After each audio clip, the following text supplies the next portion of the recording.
자, 선생님들, 이번에는요, 반려견의 특성에 대해서 해보도록 하겠습니다. 이제 기본적으로 반려견에 대해서 어느 정도 알아야 여러분들이 카드 리딩을 제대로 하실 수 있을 테니까요. 자, 반려견의 말을 무엇으로 할 수 있을까? 혹시 생각해 보신 적 있나요? 이건요, 카밍 시그널이라는 걸로 조금 짐작을 해볼 수가 있답니다. 카밍 시그널이 뭐냐? 이 반려견 간의 의사소통, 카밍 시그널. 이건요, 투리드 루가스라는 분이 쓰신 책인데요. 노르웨이에 있는 반려견 보호자와 반려견을 위한 훈련장, 하겐 훈데스쿨레의 설립자인 이분이 만드신 거라고 합니다. 그래서 쉽게 말하면요, 반려견 간의 의사소통을 위한 언어, 반려견이 불편함을 느끼거나 위협을 느낄 때 주로 나타나는 본능적인 표현을 말하는 겁니다. 대표적으로 이제 이런 증상들을 보인대요. 갑자기 목을 긁거나, 갑자기 코를 핥거나, 하품을 하거나, 아니면 빤히 쳐다보다가 고개를 돌려서 시선을 회피하거나, 이제 반려견 키우시는 분들은 이런 거 많이 보셨죠. 혹은 뜬금없이 고개를 숙여서 땅 냄새를 맡거나, 갑자기 일어나서 몸을 부르르르 이렇게 턴다든지. 네. 그리고 눈을 천천히 깜빡이거나 아니면 아주 느린 동작으로 일어나거나 혹은 또 주저앉거나 꼬리를 내리고 천천히 좌우로 이렇게 흔들거나 아니면 어 천천히 접근하거나 아니면 바로 가지 않고 빙 둘러서 돌아서 가거나 아니면 아예 멈춰서 얼음 상태, 귀 닫고 뒤로 젖히는 혹은 입을 쩝쩝쩝 거리기도 하고 이런 것들이 대표적인 카밍 시그널의 증상인데요. 근데 이거를 또 정확하게 카밍 시그널이다 하고 읽어내기가 또 쉽지 않아서 좀 많은 관찰을 하실 필요가 있어요. 요거는요. 그 아까 소개했던 그 윤쌤의 강아지 상담소 거기에 이제 나온 내용들인데요. 강아지들이 스트레스를 받으면 어떤 행동을 하는가 이제 그 내용이 있어서 소개해 드립니다. 일단 땀이 나가지고요. 발자국이 생긴대요. 뱅글뱅글 돌거나 왔다 갔다 하거나 이런 행동을 하고요.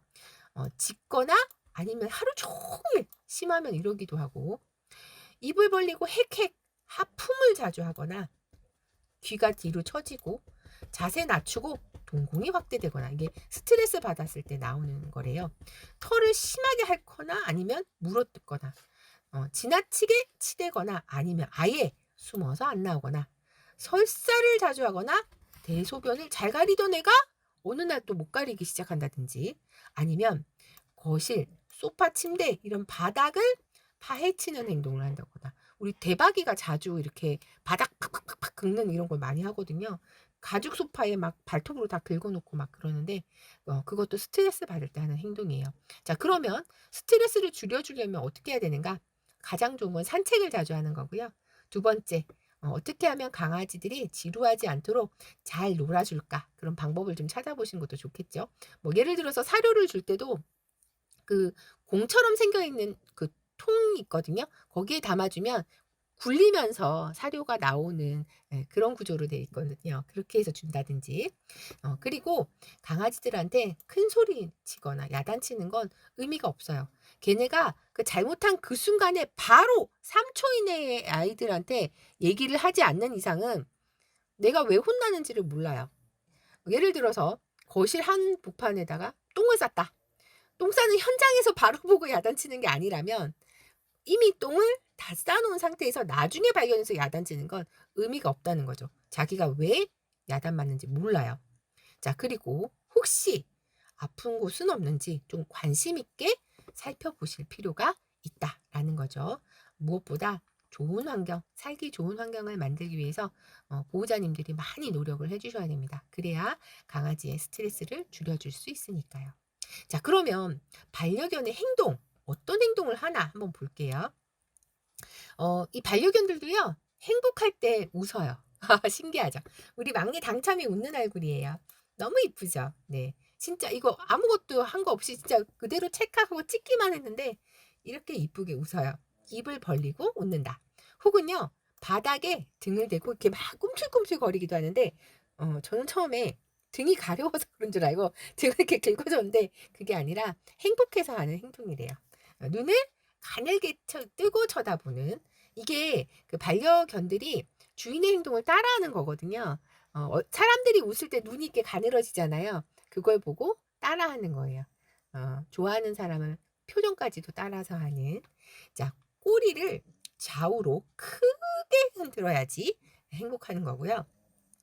내가 소파에 앉아 있는데 나한테 와서 기대거나 아니면 할 거나 이러면 기분이 좋은 거. 실제로 강아지들 웃을 때 사진을 제가 모아봤는데 딱 봐도 진짜 웃는다 하는 느낌이 딱 나죠. 자, 그리고 상체를 숙이고 엉덩이를 치켜 올린 바로 요 자세가 여러분 플레이바우 자세인데요. 저렇게 할 때도 행복할 때 기분 좋을 때 놀아줘 이런 자세가 됩니다. 그리고 주인이 뭘 하나 관심을 가지고 계속 쳐다보죠. 그래서 뭐 일하다가 강아지 뭐 하나 이렇게 탁 쳐다봤는데 눈 마주칠 때 되게 많지 않아요? 걔네는 항상 우리를 관찰하고 있습니다. 네. 심지어 화장실 갈 때도 화장실 갈 때 우리 로또는 화장실 안에까지 따라온답니다. 네. 식욕이 왕성하고요. 배를 드러내고 우리 당첨이에요. 이렇게 배를 다 드러내고 이렇게 누우며 있으면 행복할 때 하는 행동이래요. 그러니까 강아지들이 배 부위가 사실 신체에서 가장 약한 부위인데 가장 약한 부위를 나 잡아도 슈 이러고 다 보여준다는 건 그만큼 경계하지 않고 행복하다는 얘기겠죠. 그리고 얼굴과 입 주변을 핥아줍니다. 나름 애정 표현. 자, 반려견의 공격성인데요. 저는 옛날에 강아지한테 한번 물린 적이 있었어요. 제가 어렸을 때부터 워낙 동물을 좋아해서 나중에 알게 됐지만 강아지들이요. 왕! 하고 물 때 한 번에 무는 거 아니에요. 자, 여기서부터 수많은 단계를 거쳐서 너 자꾸 그러지 마. 너 자꾸 그러면 나 문다. 마지막 단계가 묻는 거거든요. 그런데 사람들은 이 수많은 경고 표시를 했는데도 불구하고 다 무시하고 못 알아듣고 그러다가 결국은 최종 단계 물기까지 가는 거죠. 자, 눕기 이후에 요 위에 단계가 이제 위험해지는 단계인데요. 예를 들어서 이제 경직돼서 쳐다본다든지 으르렁거린다든지 너 다가오면 이렇게 물 거야 학학 무는 척을 한다든지 이것까지도 무시하면 이제 마지막 단계가 이제 물기거든요. 그래서 엄밀히 따지면 강아지한테 물렸을 때 강아지는 분명히 이 모든 단계를 했을 거예요. 너 이렇게 하면 내가 물 거야 하고 이제 경고를 계속 했을 텐데 사람이 무시하고 신호를 못 알아듣고 하다가 물렸을 가능성이 크죠. 만약에 으르렁 단계에서만이라도 딱 캐치하고 안 하면 안 물릴 수 있어요. 근데 이제 보통은 으르렁도 못 알아듣고 물리는 것까지 가는 게 문제죠. 강아지 으르렁거리는 표정을 제가 모아왔는데 되게 무섭죠. 네. 막 진짜 이빨을 다 드러내면서 네, 확 물어버린다. 이런 게 너무 잘 드러나고 있습니다. 자, 불온소의 카드들 중에 싸움 카드나 사고 카드 나오는 날, 뭔가 저는 사건이 많이 생기더라고요. 뭐, 다친다든지, 물린다든지, 진짜 그런 일들이 있어서 10개의 카드 중에 2번과 10번 카드 나오는 날은 조금 주의를 하실 필요가 있습니다. 실제로 우리 로또가 새벽 2시에 당첨회를 물었어요. 와, 선생님 새벽 2시면 불 다 끄고 잘 시간이잖아요. 컴컴해서 보이지도 않는데 갑자기 확 하고 막 두 마리 싸우는데 얼마나 당황스러운지 제가 카드에 물어봤죠. 당첨이 왜 물었어? 하고 이제 물어봤습니다. 자, 여기 보세요. 리딩하기 전에 설정이 중요하다라고 했습니다. 시간 순으로 3장이죠. 자, 그래서 여기서부터 순서대로 뒤로 갑니다. 처음에 기분 최고, 그 다음 이별, 새삼으로 카드가 진행되죠. 기분 좋게 자고 있는데 당첨이가 코도 심하게 골고 자다가 발로 차서 깼다는 거죠. 이별 카드는 뭔가가 종료된다는 그런 상황일 때 잘 나오는데요. 꿀잠 자고 있었는데 꿀잠 상황 종료죠. 자다가 깨서 기분이 나빴다. 새삼 카드니까 이제 앞으로는 안 그럴 거다 이렇게요. 그래서 그 강아지들이 싸울 때 그 물리기도 해요. 그래서 어떨 때 보면 제가 퇴근해서 집에 오면 귀 같은 데 물려가지고 막 거실 바닥에 피 떨어져 있고 이럴 때도 진짜 간혹 있거든요. 근데 뭐 귀는 그나마 나은데 만약에 그 눈을 물리거나 하면 실명위기가 올 수도 있어서 그런 건 진짜 조심해야 되는데 집에 아무도 없을 때 싸우면 어떻게 방법이 없으니까 진짜 막 너무 놀라서 가슴을 쓸어내리고 이럴 때도 간혹 있어요. 자, 반려견들도 기본적인 욕구가 있겠죠. 사람이나 동물이나 기본적인 그건 다 있으니까요. 이 반려견들의 기본 욕구는 뭐가 있는지, 자, 본능을 바탕으로 한 욕구랑 인정받고 싶어 하는 사회적 욕구 두 개가 다 존재하는데요. 기본적으로 사냥하고자 하는 욕구가 있어요. 야생에서 있던 늑대의 후손들이잖아요.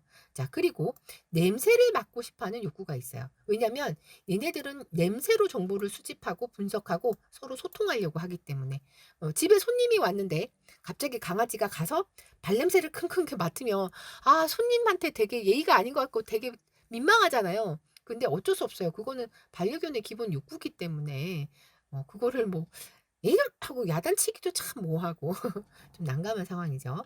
자, 그리고 영역 표시를 위한 배설 욕구는 선생님 이거 기본 욕구예요. 왜냐하면 얘네는 소변을 뿌림으로써 영역 표시를 하고 "나 살아있다." 하고 다른 아이들한테 알려주는 이제 그런 특성이 있기 때문에. 자, 그리고 에너지를 발산하고자 하는 욕구가 있어요. 그래서 에너지를 소진시키기 위한 산책이라든지 놀이라든지 운동 이런 거 해 줘야 스트레스가 풀려요. 근데 보통은 우리가 안 해 주고 스트레스 받은 강아지들이 뭔가 물어뜯으면 야단만 치죠. 네. 어 해결은 안 해 주면서. 자, 그리고 안전한 공간을 찾는 욕구. 항상 편안하고 쉴 수 있는 안전한 공간을 만들어 두려는. 그래서 저희 집 같은 경우에도 쿠션 뭐 강아지 집 진짜 많거든요. 저희 또 3 마리나 되니까 한 10개 정도 곳곳에 마련되어 있는데 강아지들마다 좋아하는 공간이 다 다르더라고요. 책상 밑에 좋아하는 아이, 화장실 앞에 좋아하는 아이, 소파 위를 좋아하는 아이 막 이렇게 특성에 따라서 좋아하는 공간도 좀 다른 것 같습니다. 자, 그다음 무리를 형성하거나 동료를 만들려는 욕구가 있다. 왜? 이 개들도요 사회적인 동물이라서. 자, 그리고 물어뜯으려는 욕구가 있습니다. 이건요 어떻게 보면 굉장히 자연스러운 행동이에요. 뭐 하라고요? 물어뜯을 것을 제공해 주라고요. 그래서 이가 간질간질할 때 물어뜯을 수 있는 객검을 준다든지 뭔가 해결할 수 있는 걸 줘야지 주지 않아 놓고 예를 들어 운동화를 이렇게 물어뜯어 놨다고 야단치고 하면 안 되죠. 제 잘못이죠. 물어뜯을 걸 줬었어야죠. 네. 그래서 운동화 끈을 이게 아주 그냥 잘근잘근 다 뿐 아니라 머리띠도 요렇게 아주 그냥 무늬를 제가 근데 뭘 하나 남겼죠? 당첨이의 선물. 새 운동화를 신으라고 헌 운동화를 정리해 주시는 센스. 밋밋한 머리띠에 이빨 자국 남겨주시는 센스. 당첨이는 천재 강아지입니다. 이렇게 웃으면서 넘겨야죠. 물어뜯을 거 안 준 제 잘못이다. 라고 생각하면서요. 자, 이제 앞으로 페타로를 하면서 어, 자주 등장하는 반려견을 소개하려고 합니다. 우리 국내에서 인기 있는 반려견 베스트 5를 뽑아봐라 라고 한다면 말티즈. 말티즈가 우리 집 대박이고요. 푸들. 우리 집 당첨이, 막내 당첨이고, 로또도 푸들이에요. 자, 그리고 비숑도 베스트 5에 들어가는데 저희 집에 비숑은 없어요. 자, 포메는요, 앞으로 자주 등장할 아리와 까리가 이제 포메고요. 시츄도 자주 등장하진 않아요. 베스트 5 품종이긴 한데 카드에는 시츄 키우시는 분들은 또 없어 가지고 카드에는 나오지 않습니다. 자, 우리 집 대박이, 로또, 당첨이 자주 카드에 등장할 거고요. 뿐 아니라 까리와 아리도 자주 등장합니다. 네. 말고도 많이 있는데요.